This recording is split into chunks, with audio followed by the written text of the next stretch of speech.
Mesdames et messieurs, chers amis et chers collègues, la transmission des connaissances, c'est notre métier à nous professeurs, et je dois dire que, peut-être pas tous les jours lorsque je rentre dans une salle de cours, mais bien souvent, mon interrogation est de savoir si je disais la même chose avant et si mes collègues prononcent les mêmes mots ailleurs. Avant et ailleurs. C'est notre vraie préoccupation dans la transmission des connaissances.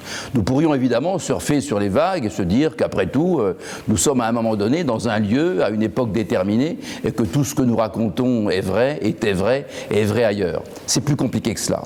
Et c'est plus compliqué que cela, particulièrement aujourd'hui, avec la période de turbulence qui n'est pas achevée et qui ne s'achèvera peut-être jamais dans ce que nous connaissons aujourd'hui, dans les rencontres que nous avons avec nos étudiants et avec nos doctorants dans le DBA de BSc.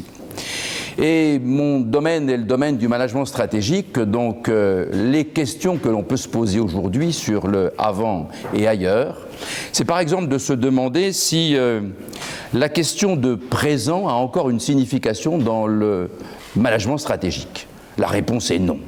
Le présent n'a plus aucune espèce de signification. Le fait que le passé, depuis bien longtemps, n'en avait pas de signification, nous le savions. Mais le fait de dire aujourd'hui que nous devons absolument oublier le présent, désapprendre le présent, c'est presque une question philosophique quand on est dans une entreprise.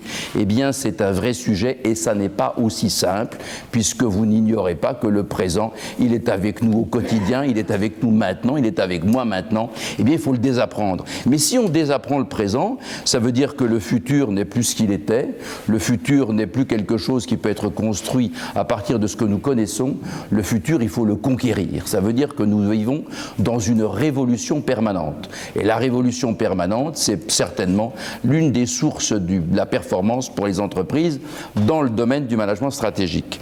Il y a une deuxième idée à propos de l'ailleurs et du hier.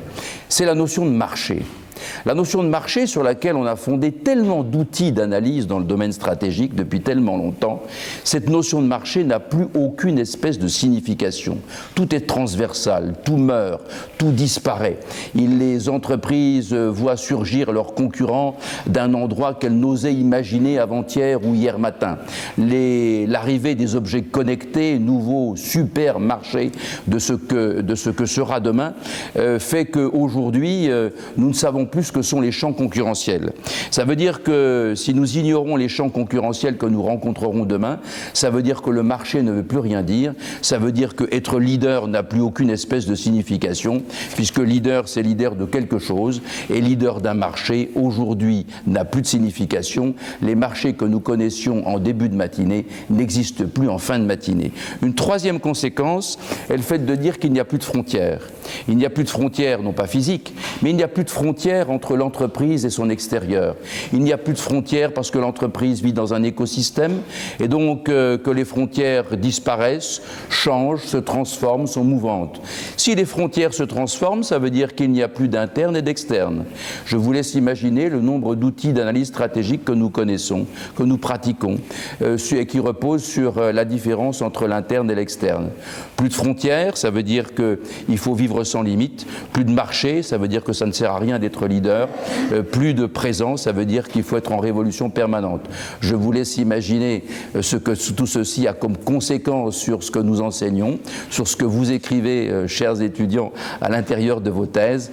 Je vous inviterai seulement, dans quelques années, peut-être dans quelques mois, à jeter un coup d'œil sur la thèse que vous avez soutenue ces derniers jours et vous porterez le regard que je vous invite à porter aujourd'hui. Est-ce que c'était vrai hier? Est-ce que c'est vrai ailleurs? Je vous remercie.